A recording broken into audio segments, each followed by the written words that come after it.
जब इमाम हुसैन अलैहिस्सलाम मक्का में क़याम पजीर थे तो अहले कूफा के मुसलसल खतूत और कासिद आपकी खिदमत में पहुंचने लगे। इन खतूत में लिखा था कि हमारा कोई इमाम और पेशवा नहीं है, आप जल्द कूफा तशरीफ ले आए ताकि हम आपके हाथ पर बैत करें और बातिल के खिलाफ हक का साथ दें। जब इन खतूत और दरख्वास्तों की तादाद हजारों तक पहुंच गई तो हजरत इमाम हुसैन अलैहिस्सलाम ने अपने चचा जाद भाई और इंतहाई बाएतिमाद साथी हजरत मुस्लिम बिन अकील अलैहिस्सलाम को अपना सफीर बनाकर कूफा भेजने का फैसला किया। इमाम अलैहिस्सलाम ने उन्हें हिदायत की कि वो जाकर कूफा के हालात का करीब से जायजा लें और अगर अहले कूफा के इरादे सच्चे हों और वो अपने वादों पर कायम हों तो मुझे इत्तला दें। हजरत मुस्लिम अलैहिस्सलाम ने अपने सफर का आगाज किया और तवील मुसाफत तय करने के बाद कूफा पहुंच गए। कूफा पहुंचकर आप अलैहिस्सलाम ने इब्तिदा में जनाब मुख्तार सक़फ़ी और बाद अजां जनाब हानी बिन उर्वा के घर का क़याम किया। जब कूफा के लोगों को हजरत मुस्लिम अलैहिस्सलाम की आमद का इल्म हुआ तो वो जौक दर जौक आपकी खिदमत में हाजिर होने लगे। इमाम हुसैन अलैहिस्सलाम का खत पढ़कर सुनाया जाता तो लोग झारो कतार रोते और अपनी वफादारी और जान निसारी का यकीन दिलाते। चंद ही दिनों के अंदर 18,000 से जायद अफराद ने हजरत मुस्लिम बिन अकील अलैहिस्सलाम के हाथ पर इमाम हुसैन अलैहिस्सलाम की बैत कर ली। हालात को बज़ाहिर इंतहाई साजगार देखकर हजरत मुस्लिम अलैहिस्सलाम ने इमाम हुसैन अलैहिस्सलाम की तरफ खत रवाना कर दिया कि अहले कूफा अपने अहद पर कायम है और एक बहुत बड़ी तादाद बैत कर चुकी है, लिहाजा आप जल्द कूफा तशरीफ ले आए। उस वक्त कूफा का गवर्नर नोमान बिन बशीर था। वो कदरे नर्म मिजाज था और उसने लोगों पर ज्यादा सख्ती नहीं की। जब शाम में यजीद को कूफा के इन हालात और हजरत मुस्लिम बिन अकील अलैहिस्सलाम की भरपूर कामयाबी की खबर मिली तो वो शदीद गजबनाक हुआ। उसने अपने मुशीरों के कहने पर बसरा के जालिम सफ़ाक और इंतहाई चालाक गवर्नर उबैदुल्लाह इब्न ज़ियाद को कूफा की गवर्नरी भी सौंप दी और उसे सख्त ताकीद की कि वो फौरन कूफा पहुंचकर हालात को काबू करे और मुस्लिम बिन अकील को गिरफ्तार करके कत्ल कर दे। इब्न ज़ियाद ने कूफा में दाखिल होने के लिए एक निहायत मकरूह चाल चली। वो अपने चेहरे को सियाह नकाब से छुपाकर चंद साथियों के हमराह रात के वक़्त कूफा में दाखिल हुआ। अहले कूफा जो इमाम हुसैन अलैहिस्सलाम की आमद के शिद्दत से मुंतजिर थे वो ये समझे कि शायद इमाम तशरीफ ले आए हैं। वो खुशी से नारे लगाने लगे और पुरजोश इस्तकबाल करने लगे। लेकिन जब इब्न ज़ियाद दारुल अमारा पहुंचा तो लोगों पर खौफ और मायूसी तारी हो गई। इब्न ज़ियाद ने अगले दिन कूफा की जामे मस्जिद में लोगों को जमा किया और मिंबर पर चढ़कर सख्त तरीन धमकियां दी। उसने लालच और खौफ का मिला जुला हरबा इस्तेमाल किया और ऐलान किया कि शाम का एक बहुत बड़ा और बेरहम लश्कर कूफा की तरफ तेजी से आ रहा है। जो कोई भी बगावत करेगा या मुस्लिम बिन अकील का साथ देगा उसका सर कलम कर दिया जाएगा और उसके पूरे खानदान को तबाह कर दिया जाएगा। इस खौफ और लालच का कूफा के इब्नुल वक़्त लोगों पर फौरी असर हुआ। इब्न ज़ियाद ने अपने जासूसों के जरिए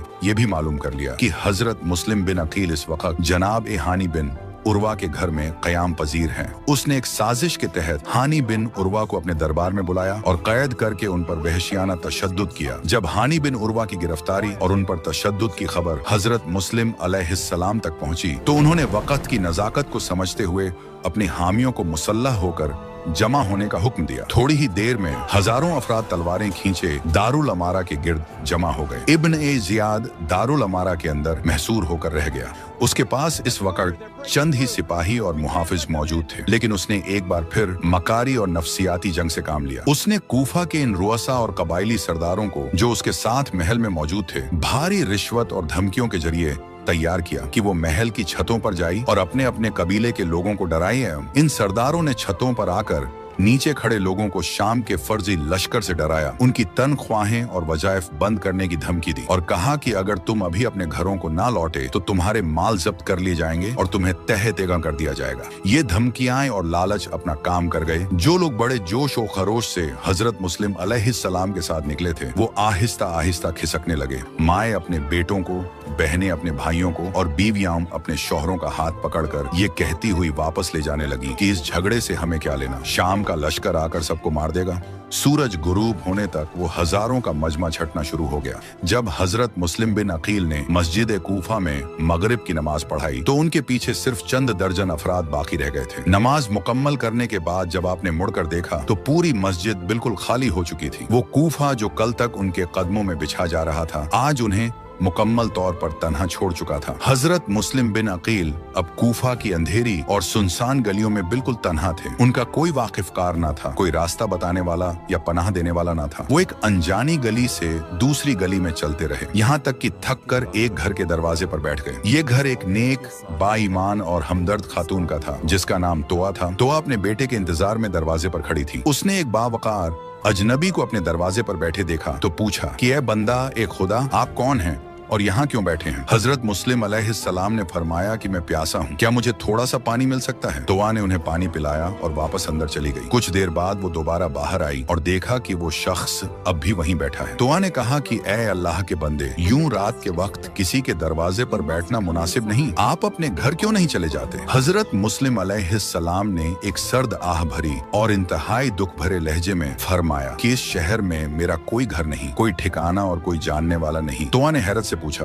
आप कौन हैं? आपने फरमाया, मैं मुस्लिम बिन अकील हूँ। अहले कूफा ने मुझे धोखा दिया है और इस बेदर्दी से मुझे तन्हा छोड़ दिया है। तोआ ये सुनकर लर्ज गई और इंतहाई अकीदत और एहतराम के साथ आपको अपने घर के अंदर ले आई। उसने आपके लिए एक अलग कमरे का इंतजाम किया, खाना पेश किया, लेकिन हजरत मुस्लिम अलैहिस्सलाम ने खाना तनावल नहीं किया और सारी रात इबादत, नमाज और दुआ में गुजारी। तोआ का बेटा, जो इत्तिफाक से इब्न ए जियाद के हामियों में से था, रात गए घर लौटा तो उसने महसूस किया कि घर में कोई अजनबी शख्स मौजूद है। उसके बार बार पूछने और इसरार करने पर तोआ ने उससे कसम लेकर बता दिया कि मुस्लिम बिन अकील हमारे घर में पनाह गजी हैं। लेकिन उस बदबख्त बेटे ने इनाम की लालच और दुनियावी तमा में आकर सुबह होते ही इब्ने जियाद को इस बात की खबर कर दी। इब्ने जियाद को जैसे ही ये खबर मिली, उसने मोहम्मद बिन अशस की क़ियादत में 300 या बाज मुस्तंद रिवायत के मुताबिक उससे भी ज्यादा मुसल्लह सिपाहियों का एक दस्ता हजरत मुस्लिम की गिरफ्तारी के लिए रवाना किया। जब हजरत मुस्लिम अलैहिस्सलाम ने घोड़ों की टापों और फौजियों के शोर और गुल की आवाज सुनी तो वो जान गए कि शहादत का वक्त आ पहुंचा है। आपने अपनी जरा पहनी, तलवार उठाई और तोआ का शुक्रिया अदा करते हुए घर से बाहर निकल आए। आप नहीं चाहते थे कि इस नेक बीबी का घर मैदान जंग बने। गली बहुत तंग थी, फौजियों ने चारों तरफ से हमला किया तो हजरत मुस्लिम अलैहिस्सलाम ने शेर खुदा हजरत अली अल मुर्तजा के भतीजे होने का मुकम्मल सबूत दिया। आपने तन्हा इस पूरे लश्कर का ऐसा शुजात और बहादुरी से मुकाबला किया कि कूफा की गलियां फौजियों की लाशों से अट गईं। जो भी जंगजू आपके सामने आता वो मौत के घाट उतर जाता। आप अकेले इस पूरी फौज को पीछे धकेलते जा रहे थे। मोहम्मद बिन अशस ने घबराकर इब्ने जियाद को पैगाम भेजा कि हमें मजीद कुमक भेजी जाए वरना हम सब मारे जाएंगे। इब्ने जियाद ने तंजिया पैगाम भेजा कि मैंने तुम्हें सिर्फ एक शख्स को पकड़ने के लिए भेजा है और तुम इतने बड़े लश्कर के बावजूद शिकस्त खा रहे हो। इब्न अशस ने जवाब दिया, क्या तुम समझते हो कि तुमने मुझे कूफा के किसी बक्काल या आम इंसान की तरफ भेजा है? तुमने मुझे खानदान अब्दुल मुत्तलिब की एक शमशीर बरहना और अली इब्न ए अबी तालिब के खानदान के एक बिफरे हुए शेर की तरफ भेजा है। इब्न जियाद ने यह जवाब सुनकर मजीद कसीर लश्कर रवाना किया। जब यह ताजा दम फौज पहुंची तो हजरत मुस्लिम बिन अकील अलैहिस्सलाम ने उनका भी हैदरी शुजात के साथ मुकाबला किया। आप अकेले इन हजारों के लश्कर पर कहर बनकर टूट पड़े और कूफा की तंग गलियों में दुश्मनों की सफ़ें उलट दी। आपकी तलवार की हैबत से कूफी सिपाही गलियों से भागने पर मजबूर हो गए। जब दुश्मनों ने यह महसूस कर लिया कि आमने सामने की जंग में इस बहादुर को शिकस्त देना या जिंदा पकड़ना किसी तौर मुमकिन नहीं है और उनके मकतूलीन की तादाद में मुसलसल इजाफा हो रहा है, तो उन्होंने अपनी हिकमत अमली तब्दील करने का फैसला किया। इस नई हिकमत अमली के तहत मोहम्मद बिन अशस ने अपने सिपाहियों को हुक्म दिया कि वो करीब जाकर लड़ने के बजाय दूर से हमले करें। चुनांचे कूफी सिपाहियों ने हर तरफ से आप पर तीरों की बारिश कर दी और नेज़े फेंकने लगे। हजरत मुस्लिम बिन अकील अलैहिस्सलाम ने उनके इस वार का भी डट कर मुकाबला किया और उनके हमलों को नाकाम बनाते रहे, लेकिन तीरों की इस बौछार और चारों तरफ से होने वाले मुसलसल हमलों ने आपके जिस्म को छलनी कर दिया। मुसलसल और तवील लड़ाई की वजह से हजरत मुस्लिम अलैहिस्सलाम शदीद जख्मी हो चुके थे।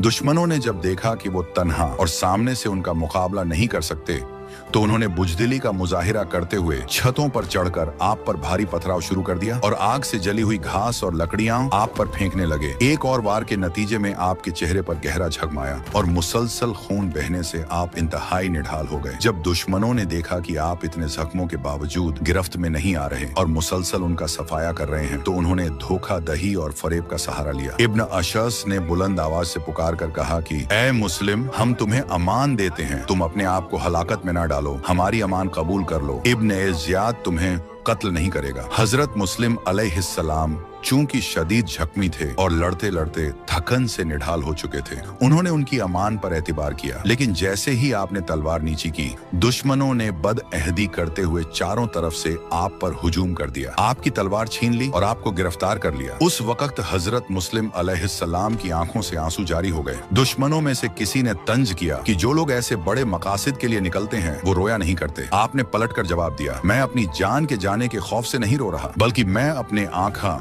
हुसैन अलैहिस्सलाम के लिए रो रहा हूँ, जो मेरी बात और मेरे खत पर एतबार करके अपने अहल ए अय्याल के हमराह इस बेवफा और धोखेबाज शहर की तरफ सफर कर रहे हैं।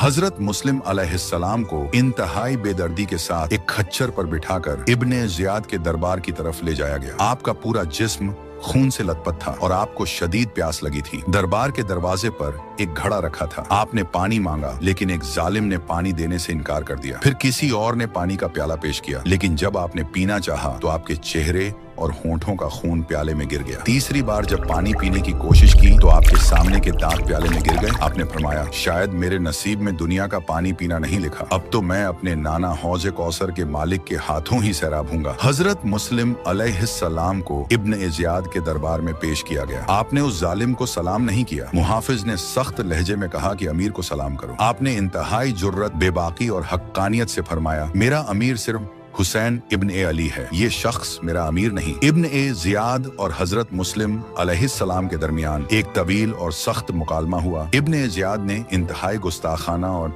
तकब्बुरना अंदाज में बातें की, जबकि हजरत मुस्लिम अलैहिस्सलाम ने पूरे वक़ार, शुजाअत और दिलेरी के साथ उसके हर सवाल का दमदान शिकन जवाब दिया। आप अलैहिस्सलाम ने फरमाया, तुमने इस उम्मत के बेगुनाहों के खून से अपने हाथ रंगे हैं और तुम एक जालिम और गासिब हुकूमत के नुमाइंदे हो। जब इब्ने ज़ियाद आपकी दिलेरी, सच्चाई और मंतिक का सामना ना कर सका तो उसने गुस्से और हजीमत में आकर हुक्म दिया कि मुस्लिम को फौरन दारुल अमारा की सबसे ऊंची छत पर ले जाकर कत्ल कर दिया जाए और उनकी लाश को नीचे बाजार में फेंक दिया जाए। झल्लाद, जिसका नाम बकर बिन हमरान था, आपको दारुल अमारा की छत पर ले गया। छत पर पहुंचकर हजरत मुस्लिम बिन अकील ने अल्लाह की हम्दो सना की, इस्तिगफार किया और फिर मदीने की तरफ रुक करके अपने आका, अपने सैयद और सरदार इमाम हुसैन अलैहिस्सलाम की खिदमत में अपना आखिरी सलाम पेश किया और कहा, अस्सलामु अलैका या अब्बा अब्दुल्लाह। झल्लाद ने अपनी तलवार से आपके सर मुबारक पर वार किया। आपका सर कटकर जमीन पर गिरा और फिर इन जालिमों ने आपके जसद खाकी को दारुल अमारा की छत से नीचे कूफा के बाजार में फेंक दिया। कुछ ही देर बाद आपके मेजबान और वफादार साथी जनाब हानी बिन उर्वा को भी बेदर्दी से शहीद कर दिया गया और इन दोनों अजीम शुहदा के जिस्मों को कूफा की गलियों और बाजारों में घसीटा गया। यूं हजरत मुस्लिम बिन अकील, जो इमाम हुसैन अलैहिस्सलाम के सबसे पहले सफीर और करबला की अजीम कुर्बानी के पहले शहीद थे, अहले कूफा की बेवफाई और शामियों के जुल्म का शिकार होकर अपनी जान आफरीन के सुपुर्द कर गए।